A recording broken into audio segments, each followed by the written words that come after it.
Hello दोस्तों, मैं प्रशांत exam batch की यूट्यूब चैनल में आपका स्वागत करता हूं। मैं उम्मीद करता हूं दोस्तों आप सभी लोग बहुत अच्छे होंगे। दोस्तों आज की इस वीडियो पे मैं एनसीएल HEMM ऑपरेटर के लिए मैथ के कुछ इंपॉर्टेंट क्वेश्चन लेके आया हूं। प्लीज़ आप इस वीडियो को अंत तक जरूर देखें ताकि आपकी प्रिपरेशन में मदद मिल सके। दोस्तों इसके पहले भी मैंने कई वीडियो बनाई हैं, यदि आपने उन्हें नहीं देखा तो प्लीज़ आप उन वीडियो को भी देखें ताकि आप एग्जाम पे अच्छा मार्क्स स्कोर कर सकें। दोस्तों आपसे एक रिक्वेस्ट है, अगर अभी तक आपने हमारे इस चैनल को सब्सक्राइब नहीं किया है तो प्लीज़ आप इस चैनल को सब्सक्राइब करें, लाइक करें और वीडियो को अपने दोस्तों में भी शेयर करें। चलिए दोस्तों आज की वीडियो को स्टार्ट करते हैं।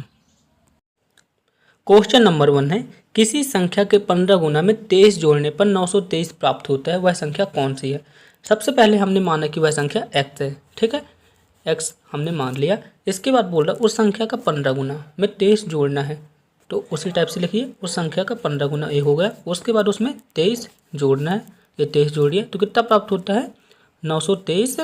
यहाँ पे 923 है, 923 प्राप्त होता है। ठीक है दोस्तों, फिर से लिख दिए 15x प्लस 23 बराबर 923। ठीक है, इतना अपने को प्राप्त हो गया। बस क्वेश्चन सॉल्व हो गया। अब क्या करना है, 15x 23 का पक्षांतर कर देंगे। 15x बराबर 923 माइनस 23, तो यहाँ पे कितना आ जाएगा दोस्तों 15x बराबर 900, अर्थात x की वैल्यू कितनी आ जाएगी, x की वैल्यू आ जाएगी, जब 900 में 15 का भाग जाएगा तो x की वैल्यू आ जाएगी 60। ठीक है दोस्तों, ऑप्शन नंबर 1 इसका करेक्ट आंसर रहेगा।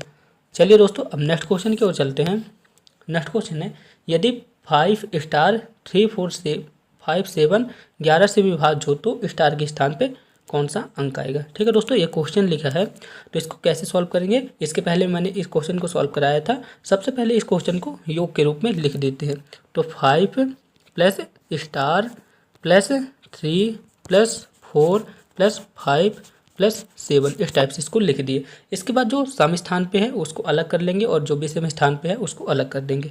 तो सम स्थान पे कौन कौन सा है, सम स्थान मतलब जो 2 4 और 6 स्थान पे हो, तो दो स्थान पे कौन सा है, ये स्टार है, इसके बाद 4 है, इसके बाद 6वें स्थान पे 7 है। तो स्टार प्लस 4 प्लस 7, इसको जब इसको सॉल्व करेंगे तो कितना आ जाएगा 11 प्लस स्टार। ठीक है, 4 और 11 मिलके 4 और 7 मिलके 11 हो गए, तो इक्वेशन नंबर 1 आ गया। ठीक है, 11 प्लस स्टार ये सम संख्या का इक्वेशन आ गया। इसके बाद विषम संख्या का इक्वेशन क्या होगा, विषम संख्या का इक्वेशन होगा 5 3 और 5। ठीक है, ये विषम संख्या मतलब 1 3 और 5वें स्थान पे आए हुए अंक है। तो यहाँ पे कितना आ जाएगा 5 3 5। ठीक है, तो यहाँ पे कितना आ जाएगा, यहाँ पे आ जाएगा 13। ठीक है, ये इक्वेशन नंबर 2 आ गया जो कि विषम संख्या का इक्वेशन है। अब इक्वेशन नंबर 1 और इक्वेशन नंबर 2 को आपस में घटा देंगे।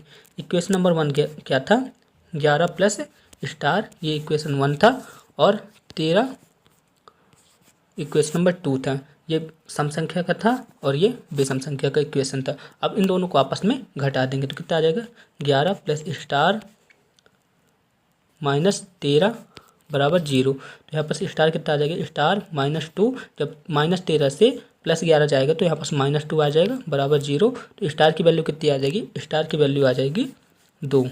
ठीक है, अर्थात स्टार की वैल्यू 2 रहेगी। ठीक है, ऑप्शन नंबर 4 इसका करेक्ट आंसर रहेगा। अब नेक्स्ट क्वेश्चन की ओर चलते हैं।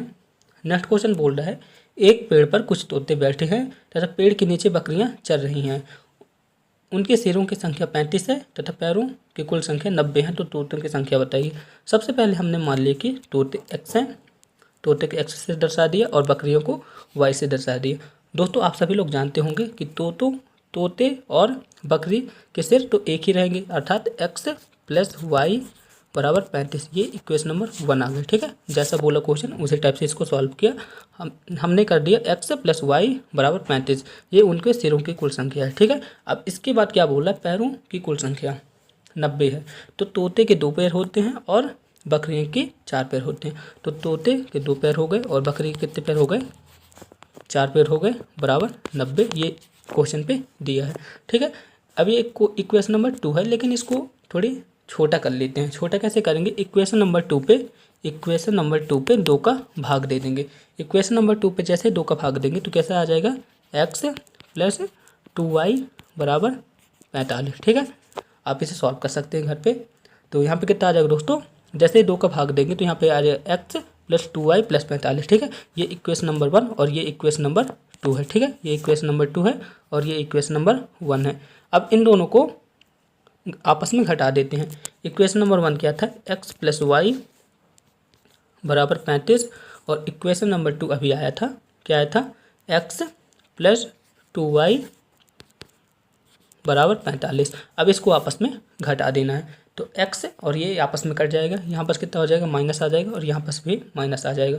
अब यहाँ पर कितना आएगा, जब 2y से 1y चला जाएगा तो यहाँ पर माइनस वाई आएगा और यहाँ पर कितना आ जाएगा, -45 से +45 जाएगा तो यहाँ पास -10 आएगा, ठीक है। तो y बराबर कितना आ जाएगा, 10। जो y बराबर 10 है ये किसकी संख्या है, बकरी की संख्या है। y बराबर 10 ये बकरी की संख्या को प्रदर्शित करता है, ठीक है। लेकिन अपने को तोते की संख्या को बताना है, तो इक्वेशन नंबर 1 पे y की वैल्यू को रख देते हैं। इक्वेशन नंबर 1 क्या था, x प्लस वाई बराबर 35। जैसे ही x की वैल्यू y की वैल्यू इस पर रखेंगे तो x की वैल्यू प्राप्त हो जाएगी। y की वैल्यू कितनी है, 10, यहाँ पास 35 लिख दिए, तो x की वैल्यू कितनी आ जाएगी, x की वैल्यू आ जाएगी 35 में से जब 10 जाएगा तो 25 आ जाएगी, x बराबर 25। ये तोते की संख्या है, ठीक है दोस्तों। ऑप्शन नंबर 1 इसका करेक्ट आंसर है। अब नेक्स्ट क्वेश्चन की ओर चलते हैं। 1 से लेकर 100 तक कितनी अभाज्य संख्या है। अभाज्य संख्या किसे कहते हैं, अभाज्य संख्या वे संख्याएं होती हैं जिनके केवल 2 गुणनखंड होते हैं। जैसे कि यहाँ पे 3 लिखा है और यहाँ पे 7 लिखा है, ठीक है। तो आप देखेंगे 3 में सिर्फ 3 का भाग जा सकता है और 1 का भाग जा सकता है। इसी प्रकार 7 में सिर्फ 7 का भाग जा सकता है और 1 का भाग जा सकता है। अर्थात वे संख्याएं जिसके केवल 2 गुणनखंड हो, उसके अलावा उसका कोई और गुणनखंड न हो, अभाज्य संख्याएं कहलाती हैं। तो 1 से लेकर 100 तक कितनी अभाज्य संख्याएं होंगी, 1 से लेकर 100 तक, तो 1 ये हो गए और 100 ये हो गए। इनके बीच हमेशा 25 अभाज्य संख्याएं रहती हैं, ठीक है। 1 से 100 तक 25 अभाज्य संख्याएं रहेंगी। ऑप्शन नंबर 4 इसका करेक्ट आंसर रहेगा, ठीक है दोस्तों। और इसी टाइप पे पूछ लेता 1 से 50 तक कितनी अभाज्य संख्याएं रहती हैं, तो उसका आंसर रहता है दोस्तों 15, ठीक है। 1 से 50 तक 15 अभाज्य संख्याएं रहती हैं, ठीक है दोस्तों। अब हमें कमेंट बॉक्स में बताएं कि 51 से 100 तक कितनी अभाज्य संख्याएं रहती हैं, ये हमें कमेंट बॉक्स में बताएं। चलिए नेक्स्ट क्वेश्चन की ओर चलते हैं। यदि कोई संख्या 31 से उतनी बड़ी है जितनी वह 75 से छोटी है, तो वह संख्या कौन सी होगी। बहुत ईजी क्वेश्चन दोस्तों, अक्सर पूछा जाता है। सबसे पहले क्या करेंगे, 31 और 75 को आपस में जोड़ लेंगे। 31 प्लस 75, इन दोनों को आपस में जोड़ने के बाद 2 का भाग दे देंगे तो वह संख्या आ जाएगी। अब 31 और 75 को आपस में जोड़ेंगे तो कितना आ जाएगा, 106। 106 में 2 का भाग दे देंगे तो यहाँ पर कितना आ जाएगा, 53, ठीक है। ऑप्शन नंबर 1 इसका करेक्ट आंसर रहा। अब नेक्स्ट क्वेश्चन की ओर चलते हैं। एक विद्यार्थी ने किसी संख्या को 5/3 से गुणा करने के स्थान पर 3/5 से कर दिया, तो परिकलन में कितनी त्रुटि है। दोस्तों अक्सर ऐसी गलतियां हो जाती हैं, तो इस क्वेश्चन को कैसे सॉल्व करेंगे। हमने सबसे पहले माना कि वह संख्या x है, ठीक है। तो ये कितना हो जाएगा, 5/3 x। जैसा क्वेश्चन बोल रहा है सेम टू सेम वैसे ही सॉल्व करना है। इसके बाद क्या करेंगे, 3/5 से भी गुणा कराएंगे तो कितना आ जाएगा, 3x/5। अब इन दोनों को आपस में घटा देंगे, इन दोनों को आपस में घटाएंगे तो कितना आएगा, आगे 3 और 5 के एलसीएम लेंगे तो कितना आ जाएगा, 15, ठीक है। अब इसके बाद इसको सॉल्व करेंगे तो कितना आ जाएगा, 25x माइनस 9x यानी कि 16x/15, ठीक है। इसको सॉल्व करेंगे तो 16x/15 आ जाएगा, ठीक है। ये अपनी वैल्यू आ गई। अब इसके बाद हम जानते हैं कि किसी भी संख्या का प्रतिशत निकालते हैं तो उसमें 100 को गुणा कराते हैं और जो प्रारंभिक संख्या रहती है उसका भाग दे देते हैं। तो अपनी वैल्यू कितनी आई थी अभी, 16x/15, इसमें 100 को गुणा करा देते हैं और इसके बाद प्रारंभिक संख्या का भाग देते हैं। प्रारंभिक संख्या कितनी थी, 5x/3, ठीक है। ये अपनी प्रारंभिक संख्या थी। बस इसको सॉल्व कर देना है। सॉल्व कर देते हैं दोस्तों, 16x गुणे पे 100 रहेगा। दोस्तों यहाँ पर 3 है, ये 3 ऊपर चला जाएगा और बाकी ये वाली संख्या पूरी नीचे आ जाएगी, ठीक है। यहाँ पर 3 चला गया। अब यहाँ पर क्या आ जाएगा, 15 × 5x, बस इतना आ गया। सबसे पहले x से x कट गया। अब इसके बाद जब 100 में 5 का भाग जाएगा तो कितना बचेगा, 20 बचेगा। अब इसके बाद फिर से 5 का भाग लगा देते हैं तो यहाँ पर कितने बचे, 5 × 15 और 5 को 20, ठीक है। अब इसके बाद 3 ये कट गया और 3 ये कट गया, तो यहाँ पर कितना बचा दोस्तों, 4 बचा और यहाँ पर 16 बचा। ठीक है, अब 16 और 4 का आपस में गुणा होगा तो कितना बचेगा, 16 और 4 का आपस में गुणा हो जाएगा तो यहाँ पर आ जाएगा 64%। ठीक है दोस्तों, आप इस कैलकुलेशन को आप इसे सॉल्व करिएगा। ऑप्शन नंबर 3 इसका करेक्ट आंसर रहेगा। ठीक है दोस्तों, 64% की त्रुटि रहेगी। ठीक है, अब नेक्स्ट क्वेश्चन की ओर चलते हैं। क्वेश्चन नंबर 7 है, यदि एक भिन्न का अंश 20% और हर 25% बढ़ा दिया जाए तो परिणाम स्वरूप वह भिन्न 3/5 है, तो वह मूल भिन्न क्या होगा। सर्वप्रथम हमने माना कि वह मूल भिन्न x/y होगा। इसके बाद बोला है उसका अंश 20% और हर 25% बढ़ा दिया गया। तो दोस्तों जब भी इस टाइप की कंडीशन आती है जिस पे प्रतिशत के रूप में बात हो और बढ़ाने के लिए हो तो क्या करते हैं, उसको 100 के साथ ऐड कर देते हैं। यदि घटाने के लिए बात होती तो उसको 100 के साथ माइनस कर देते। तो इसमें बढ़ाने के लिए बात कर रहा है तो इसको 100 में ऐड करेंगे तो कितना हो जाएगा, 120%। ये 120% हो गए और हर कितना हो जाएगा, हर हो जाएगा 125%। ठीक है, इन दोनों को आपस में यहाँ पे गुणा करा देते हैं। तो अंश बोल रहे हैं, अंश कितना हो जाएगा, 120% हो जाएगा बटे हर कितना हो जाएगा, 125%। ठीक है, इतना होने के बाद वह भिन्न कितनी हो जाती है, 3/5 हो जाती हैं। ये बताया है कि भिन्न हो जाती है 3/5। अब इसको सॉल्व कर देते हैं तो प्रतिशत से प्रतिशत ये कट गया, प्रतिशत से प्रतिशत ये कट गया। अब दोस्तों अब बचता है, अब अपने को x/y की वैल्यू प्राप्त करना है। तो x/y की वैल्यू प्राप्त करने के लिए क्या करते हैं कि जो 125 है, 125 और 120 इन दोनों का तिर्यक गुणा करा देते हैं। तिर्यक गुणा कराएंगे तो 3 के साथ 125 आ जाएगा और 120 के साथ 5 आ जाएगा। ठीक है, तो 3/5 यहाँ पे आ जाएगा 125 और यहाँ पे आ जाएगा 120। ठीक है दोस्तों, अब इसे सॉल्व करते हैं।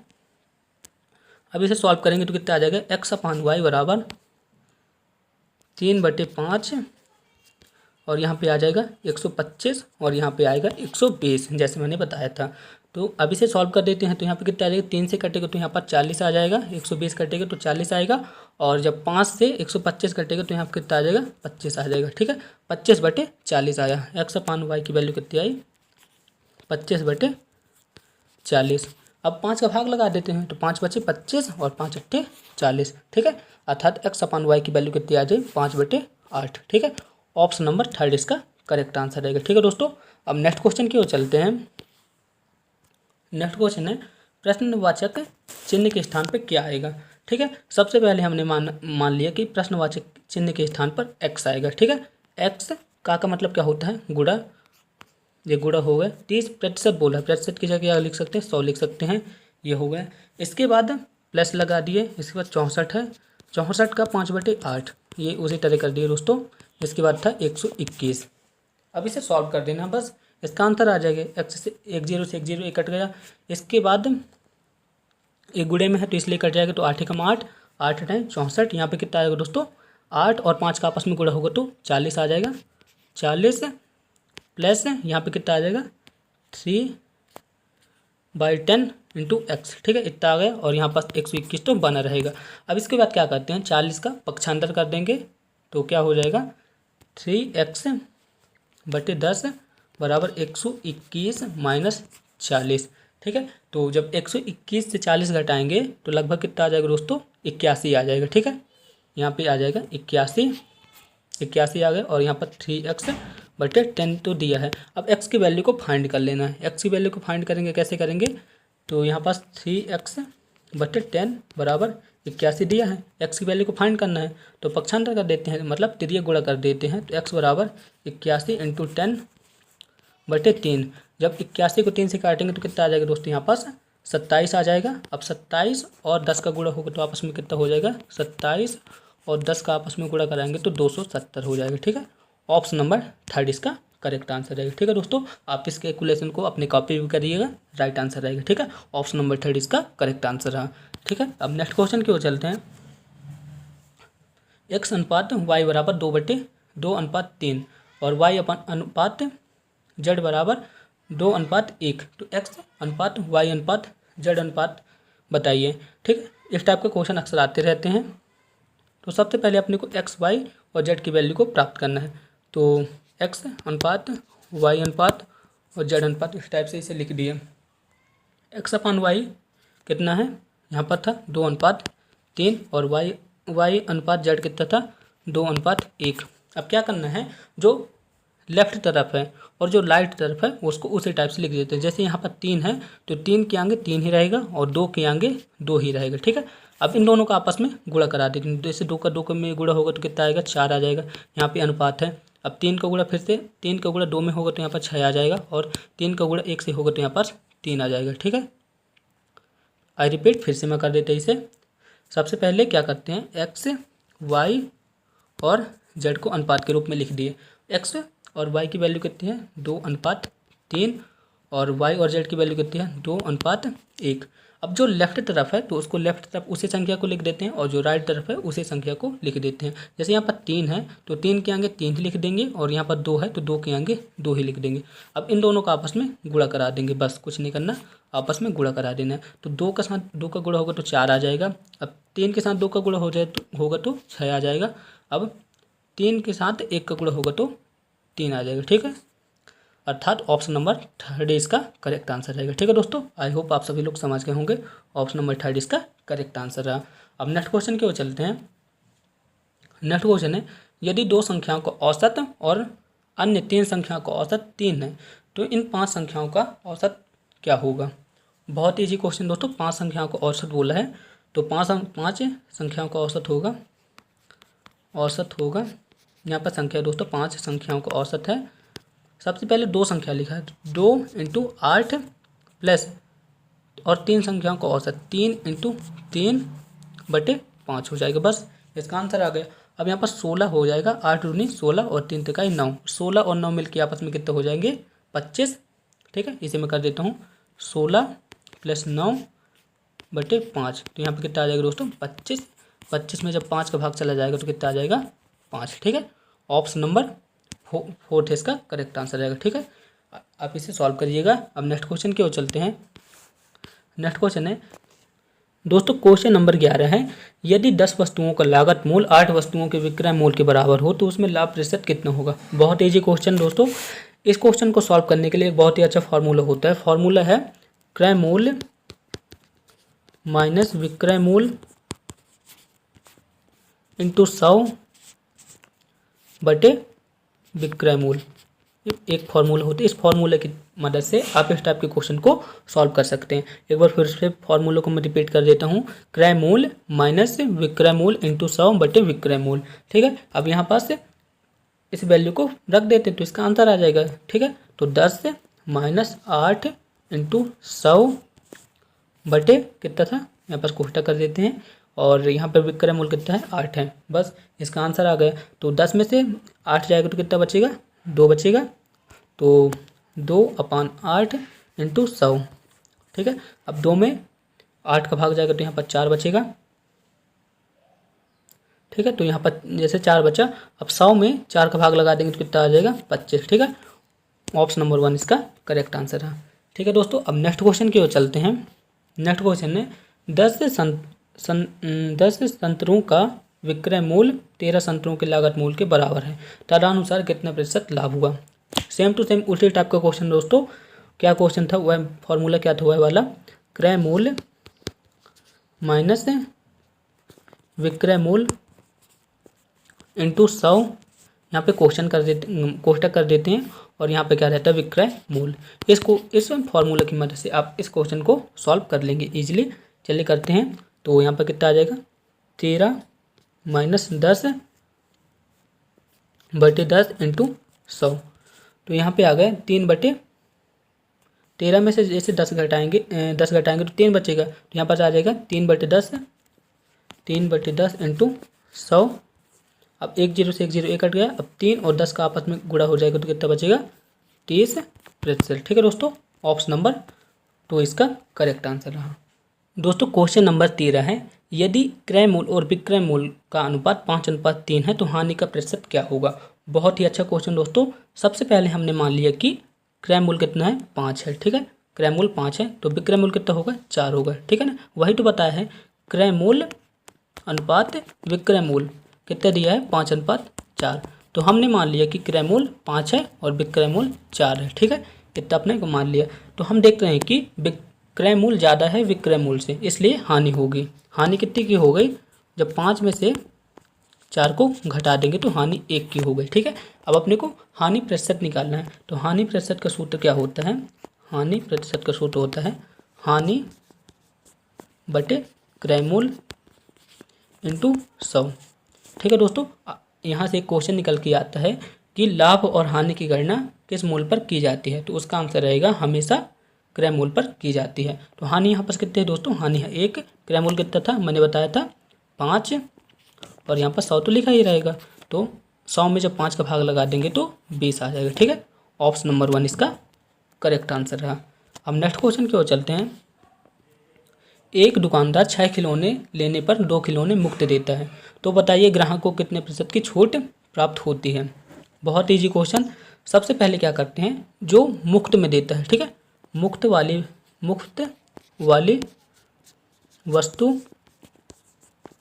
वस्तु इंटू 100 बटे टोटल वस्तुओं की संख्या, कुल वस्तुओं की संख्या। ठीक है, ये एक फॉर्मूला होता है। इस फॉर्मूले की मदद से आप इस क्वेश्चन को आसानी से सॉल्व कर सकेंगे। क्या है दोस्तों, फॉर्मूला क्या है, मुफ्त वाली वस्तुओं की संख्या इंटू 100 बटे कुल वस्तुओं की संख्या। तो यहाँ पे मुफ्त वाली वस्तु कौन सी है, यहाँ पर मुफ्त वाली वस्तु है 2। ठीक है, इंटू कर दिए 100। इसके बाद कुल वस्तु क्या होगी, तो कुल वस्तु क्या होगी दोस्तों, यहाँ पे 6 खिलौने तो दे ही रहा है, साथ ही साथ 2 खिलौने और दे रहा है, तो 6 और 2 आपस में कुल वस्तु हो जाएगी। ठीक है, अब इस क्वेश्चन को सॉल्व करते हैं। तो मुफ्त वाली वस्तु है 2 इंटू कर दिए 100। इसके बाद है दोस्तों टोटल वस्तुओं की संख्या, तो 6 वस्तु तो दे ही रहा था, साथ ही साथ 2 वस्तु और दे दिया मुफ्त में, तो कितने हो गए दोस्तों, ये हो गए टोटल 8 हो गए। तो अब इसे सॉल्व कर देते हैं, 2 बटे 8 इंटू 100। तो 2 में जब 8 का भाग जाएगा तो कितना आ जाएगा दोस्तों, 4 आ जाएगा। अब 100 में 4 का भाग जाएगा तो कितना बचेगा, 25। ठीक है, 25% इसका राइट आंसर रहेगा। ऑप्शन नंबर 1 इसका करेक्ट आंसर। अब नेक्स्ट क्वेश्चन की ओर चलते हैं। सेम टू सेम वैसा ही क्वेश्चन है। इसमें बोला है कि जब सुनीता 12 चूड़ियाँ खरीदती है तो उसे 3 चूड़ियाँ मुफ्त मिलती है, तो कितने प्रतिशत की छूट मिलती है। तो सबसे पहले मैंने क्या बताया था, मुफ्त वाली वस्तु लिखते हैं, तो ये मुफ्त वाली वस्तु हो गई 3, इंटू करते हैं 100। इसके बाद क्या बताया था मैंने, टोटल वस्तुओं की संख्या, तो यहाँ पास 12 और 3 आपस में मिलेंगे तो ये टोटल वस्तु हो जाएगी। यहाँ पास हमने लिख दिया 15। अब 3 एकम 3 और 3 बचे 15।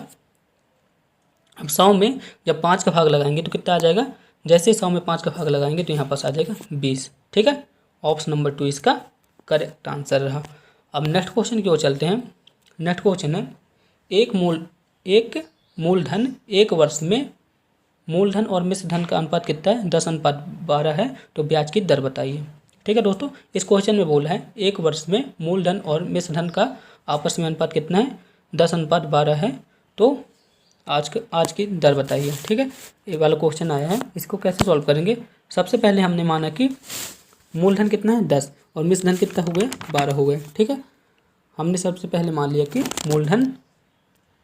मूलधन हो गए 10 और मिश्र धन हो गया 12। ठीक है, मूलधन 10 हो गए और मिश्र धन 12 हो गए। तो आप देख रहे होंगे कि मिश्र धन ज़्यादा है और मूलधन कम है, तो इससे हम क्या निकाल सकते हैं, इससे हम निकाल सकते हैं ब्याज। ठीक है, ब्याज का मतलब क्या होता है, मिश्र धन से मूलधन को घटा देते हैं। तो मिश्र धन कितना था 12 था और मूलधन कितना था 10, तो यहाँ पर कितने आ गए, ब्याज कितना आ गए 2। ठीक है, ब्याज अपनी आ गई 2। अब अपने को दर निकालना है। दर का सूत्र क्या होता है, दर बराबर होता है, दर प्रतिशत बराबर ब्याज इंटू 100 बटे मूलधन इंटू समय। दोस्तों आप देख रहे होंगे यहाँ पे समय कितना दिया है, यहाँ पे समय दिया है 1 वर्ष, आप इसे सुधार लीजिएगा, 1 वर्ष समय दिया है। ठीक है, समय यहाँ पास 1 वर्ष दिया है। ठीक है, अब इस फॉर्मूले पे मान रख देते हैं। अभी हमने ब्याज कितने निकाले थे, ब्याज निकाली थी 2।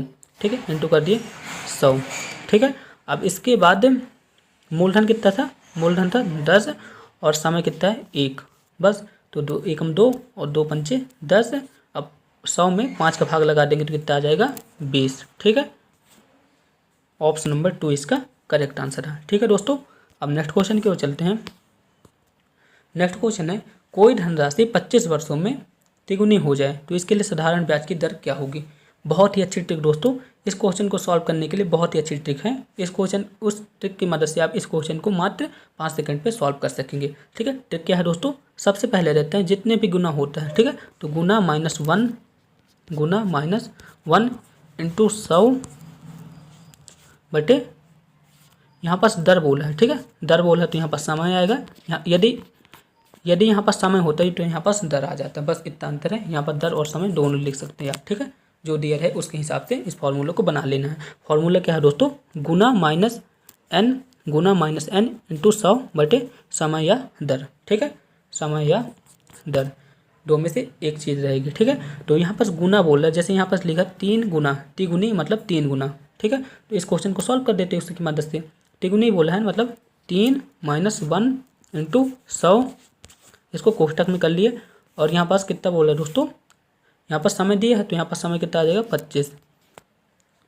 तो 3 में से जब 1 जाएगा तो कितना बचेगा, जब 3 में से 1 जाएगा तो बचेगा 2, और यहाँ पास 25 तो रहेगा ही, और इंटू में 100 है तो कितना बचा, 25 एकम 25 और 25 को 100, तो 2 और 4 आपस में गुणा हो जाएगा तो कितना बन जाएगा 8। ऑप्शन नंबर 1 इसका करेक्ट आंसर है। ठीक है दोस्तों, एक बार मैं इसका फिर से फॉर्मूला बता देता हूँ।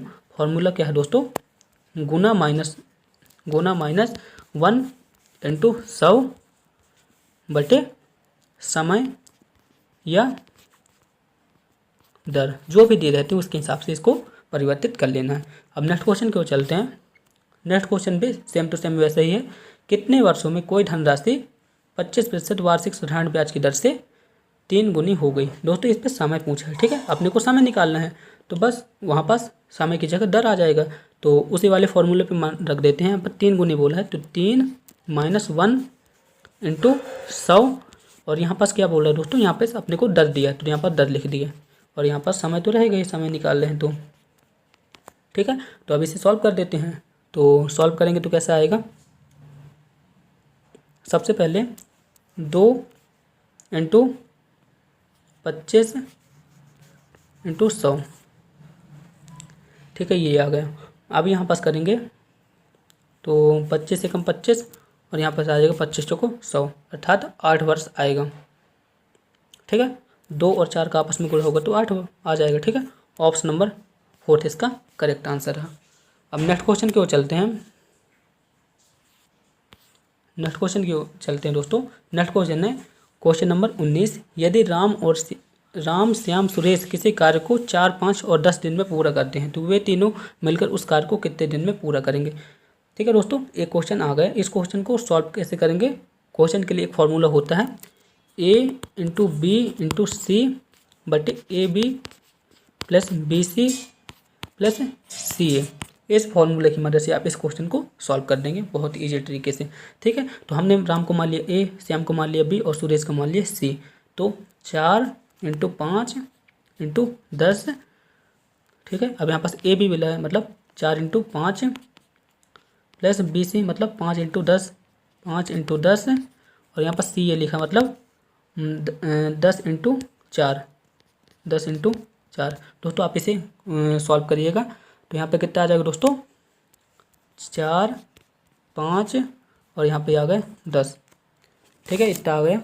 अब इसे सॉल्व कर देना है तो यहाँ पे कितना आ जाएगा दोस्तों, ए बी की वैल्यू आ गई 20, और इसकी आ गई दोस्तों बी सी की वैल्यू आ गई 50, और इसकी वैल्यू आ गई 40। ठीक है, अब इसे सॉल्व कर देना है तो इन सभी को आपस में जोड़ेंगे तो कितना आ जाएगा, इन सभी को आपस में जोड़ेंगे तो 110 आ जाएगा। 4, 5 और 10 रहेगा, और यहाँ पास आ जाएगा 110। 1 0 से 1 0 1 कट गया, 1 0 से 1 0 1 कट गया, अर्थात यहाँ पास कितना आ जाएगा 20/11। ठीक है, लेकिन दोस्तों एक क्वेश्चन तो सही हो गया। ठीक है, ऑप्शन के हिसाब से सही हो गया। ठीक है, ऑप्शन नंबर 1 इसका करेक्ट रहेगा। लेकिन इसे एक और प्रकार से लिख सकते हैं। किस टाइप से लिख सकते हैं, 20 में 11 का भाग लगा देंगे तो कुछ इस टाइप से लिख सकते हैं। ठीक है, 1 सही 9/11, इस टाइप से भी ऑप्शन को दे सकता है, अर्थात ऑप्शन नंबर 1 इसका करेक्ट आंसर रहेगा। ठीक है, ऑप्शन के ऊपर डिपेंड करेगा कि आंसर क्या रहेगा। अब नेक्स्ट क्वेश्चन की ओर चलते हैं। 22 आदमी किसी काम को 8 दिन में पूरा करते हैं तो कितने आदमी उस काम को 12 दिन में पूरा करेंगे। बहुत ईजी क्वेश्चन। सबसे पहले क्या करते हैं, 22 और 18 को आपस में गुणा कराते हैं। 22 और 18 को आपस में गुणा करा दिए। हमने मान लिया कि एक्स आदमी और लगेंगे, एक्स इंटू 12। बस इसको सॉल्व करना है, एक्स की वैल्यू को फाइंड करना है। तो एक्स को छोड़ के यहाँ तरफ उसको तेरे गुणा करा देते हैं। तो 22 इंटू 18/12, ठीक है, यहाँ एक्स आ गए। ठीक है, अब यहाँ पर 3 का भाग लगा देते, 3 चौको 12 और 3 छंग 18। तो यहाँ पर कितना आ गया दोस्तों, 22 इंटू 6/4, और यहाँ तो एक्स ही है। तो फिर से यहाँ पर 2 का भाग लगा देंगे, 2 का भाग लगाएंगे तो यहाँ पर 2 आ गए और यहाँ पर 3 आ गए। ठीक है, अब इसके बाद 2 का भाग फिर लगाए तो यहाँ पर कितना आएगा 11, और यहाँ पर कितना आ जाएगा 11 और 3 का आपस में गुणा हो जाएगा तो कितना आ जाएगा दोस्तों 33। 11 और 3 का आपस में गुणा कराए तो 33 हो गए। ऑप्शन नंबर 2 इसका करेक्ट आंसर है। ठीक है दोस्तों, सबसे पहले क्या करना है, आदमी और दिन का आपस में गुणा करा देना। ठीक है, man into M1 into D1 और M2 इंटू D2, ये इसका फॉर्मूला होता है। ठीक है, इसकी मदद से आप इस क्वेश्चन को सॉल्व कर सकते हैं। अब नेक्स्ट क्वेश्चन की ओर चलते हैं। नेक्स्ट क्वेश्चन है एक क्वेश्चन नंबर 21 है, यदि एक व्यक्ति स्थान ए से स्थान बी तक 6 किलोमीटर प्रति घंटे की चाल से तथा स्थान बी से स्थान ए तक 3 किलोमीटर प्रति घंटे की चाल से चलता है तो औसत चाल क्या रहे।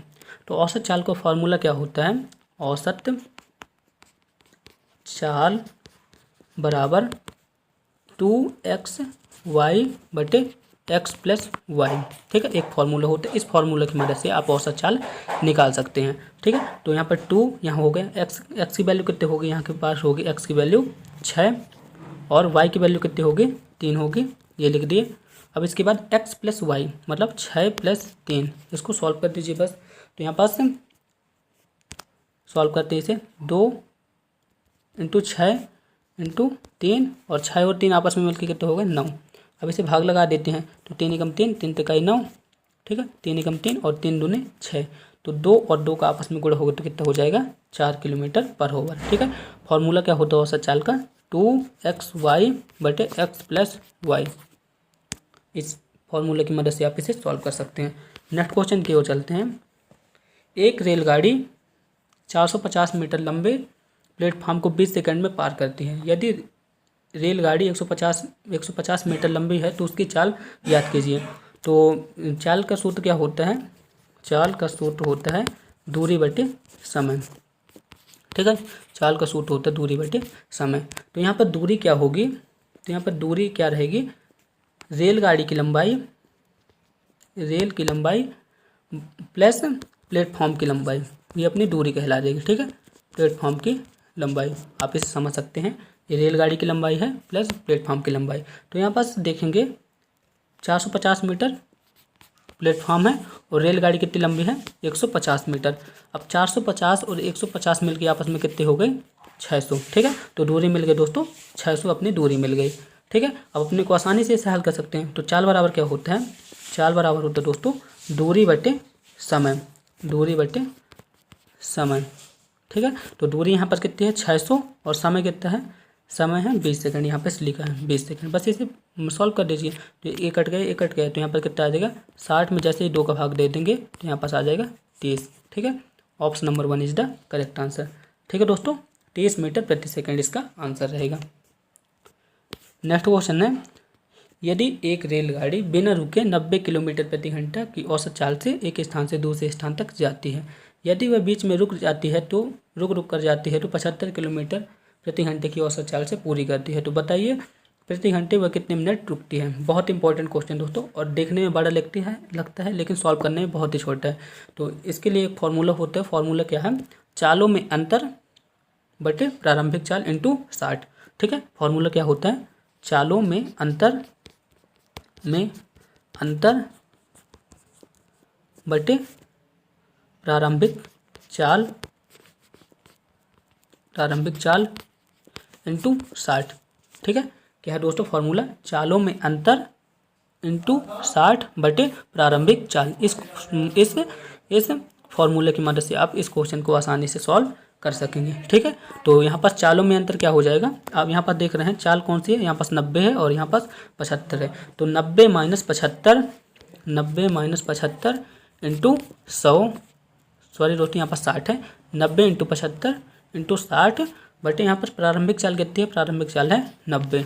ठीक है, मैंने फॉर्मूला बताया था चालों में अंतर इंटू 60 बटे प्रारंभिक चाल। इस फॉर्मूले की मदद से आप इसे आसानी से हल कर सकते हैं। तो हमें हम यहाँ पास 90 में से जब 75 जाएगा तो कितना बचेगा, 90 से 75 जाएगा तो 15 बचेगा। तो 15 बटे 90 इंटू 60, ठीक है। तो 15 एकम 15 और 15 छक्का 90, ठीक है। तो यहाँ पास 6 बचा और यहाँ पास 60 बचा। तो 60 में 6 का भाग जाएगा तो कितना बचेगा, 10, ठीक है। Option number 1 is the correct answer. अर्थात वह 10 मिनट रुकती है, ठीक है। अब नेक्स्ट क्वेश्चन की ओर चलते हैं। नेक्स्ट क्वेश्चन है, एक नाव न बहते हुए जल में 13 किलोमीटर प्रति घंटे की चाल से चलती है। यदि धारा की गति 4 किलोमीटर प्रति घंटा है तो 18 किलोमीटर अनुप्रवाह चलने में नाव को कितना समय लगेगा, ठीक है दोस्तों। आप इसे पढ़िए और इसे कैसे सॉल्व करेंगे दोस्तों। तो सॉल्व करने के लिए करेंगे क्या बोला दोस्तों, अनुप्रवाह में नाव को कितना समय लगेगा, ठीक है। अनुप्रवाह में नाव को समय लगेगा। तो यहाँ पास लिखेंगे दोस्तों समय बराबर यहाँ पास दोस्तों देख रहे हैं दूरी कितनी है, दूरी है 68, समय बराबर होता है दूरी बटे चाल। तो यहाँ पास देख रहे हैं, यहाँ पास नाव की चाल 13 है और यहाँ पर धारा की चाल कितनी है, 4 है। तो 13 और 4 आपस में मिल जाएंगे, ठीक है। तो यहाँ पर कितना हो जाएगा दोस्तों, समय बराबर 68 बटे 17, ठीक है। 13 और 4 मिलकर आपस में 17 हो गए। तो 17 एकम 17 और 17 चौक 68, ठीक है। ऑप्शन नंबर कौन सा सही है, ऑप्शन नंबर 1 इसका करेक्ट आंसर है, ठीक है दोस्तों। एक बार मैं फिर से इसे बता देता हूँ। अनुप्रवाह में नाव की चाल में समय लगेगा। तो समय बराबर दूरी कितनी है दोस्तों, यहाँ पर देखेंगे दूरी है 68 किलोमीटर और चाल कौन कौन सी है दोस्तों, एक नाव की चाल है और एक धारा की चाल है, ठीक है। धारा की चाल है 4, ठीक है। तो 13 + 4, तो 13 और 4 आपस में मिलकर 17 हो गए। अब 68 में 17 का भाग लगा देंगे तो कितना बचेगा, 4, ठीक है। ऑप्शन नंबर 1 इसका करेक्ट आंसर रहेगा। अब नेक्स्ट क्वेश्चन की ओर चलते हैं। एक आयत की लंबाई व चौड़ाई 35 मीटर तथा 30 मीटर है। इसमें 5 मीटर भुजा की कितनी क्यारियाँ बनाई जा सकती हैं। बहुत ही इंपॉर्टेंट क्वेश्चन। सबसे पहले क्या करते हैं, आयत का फॉर्मूला क्या होता है क्षेत्रफल का। आयत का क्षेत्रफल होता है लंबाई इंटू चौड़ाई। यह होता है आयत का क्षेत्रफल, लंबाई इंटू चौड़ाई ये होता है। तो सबसे पहले क्या करते हैं, 35 और 30 को आपस में गुणा करा देंगे तो आयत का क्षेत्रफल आ जाएगा। 35 और 30 का आपस में गुणा कराएंगे तो कितना हो जाएगा, 35 इंटू 30, ये आयत का क्षेत्रफल आ गया, ठीक है। क्षेत्रफल आयत का। अब इसके बाद क्या बोल रहे हैं, 5 मीटर भुजा की वर्गाकार क्यारियाँ बनाई जाती हैं, ठीक है। वर्गाकार क्यारियाँ बनाई जाती हैं। तो वर्ग का क्षेत्रफल क्या होता है, वर्ग का क्षेत्रफल होता है, वर्ग का क्षेत्रफल बराबर भुजा का स्क्वायर, ठीक है। भुजा इंटू भुजा लिख सकते हैं, यानी भुजा इंटू भुजा, ठीक है। ये वर्ग का क्षेत्रफल होता है। तो क्यारी की एक भुजा कितनी है, 5 मीटर, तो 5 इंटू 5, ठीक है। तो यहाँ पर कितना आ जाएगा दोस्तों, वर्ग का क्षेत्रफल आ जाएगा 25 वर्ग मीटर, ठीक है। तो 25 वर्ग मीटर वर्ग का क्यारी का क्षेत्रफल आ गया, ठीक है। तो अपने कितनी क्यारियाँ बनाई जा सकती हैं, तो क्यारियों की संख्या लिखेंगे, क्यारियों की संख्या होगी बराबर, आगे आयत का क्षेत्रफल रहेगा, आयत का क्षेत्रफल बटे एक क्यारी का क्षेत्रफल, ठीक है। आयत का क्षेत्रफल कितना आया था, 35 इंटू 30 और एक क्यारी का क्षेत्रफल कितना आया था, 25, ठीक है। मैंने बताया था 5 और 5 का गुणा करा देंगे तो 25 आ जाएगा, क्योंकि क्यारी वर्गाकार है इसलिए वहाँ पास वर्ग का फॉर्मूला लगेगा। तो यहाँ पर 5 का भाग लगा दें तो 5 बचे 25 और 5 छक्का 30। अब यहाँ पर कितना आ जाएगा दोस्तों, 5 एकम 5, 5 सत्ते 35 और 7 और 6 का आपस में गुणा करा देंगे तो कितना आ जाएगा दोस्तों, 7 इंटू 6 बराबर 42, ठीक है। ऑप्शन नंबर 1 इसका करेक्ट आंसर रहेगा। दोस्तों हमारी यह वीडियो आपको कैसी लगी प्लीज़ कमेंट बॉक्स में बताएं। अपने दोस्तों में वीडियो को शेयर करें ताकि उनकी प्रिपरेशन भी अच्छी हो सके। दोस्तों अगर आपको इस वीडियो का PDF प्राप्त करना है तो आप हमारे टेलीग्राम ग्रुप से जुड़ सकते हैं और वहां से इसकी PDF प्राप्त कर सकते हैं। Thanks for watching of this video. मिलते हैं नेक्स्ट वीडियो में, तब तक के लिए थैंक यू।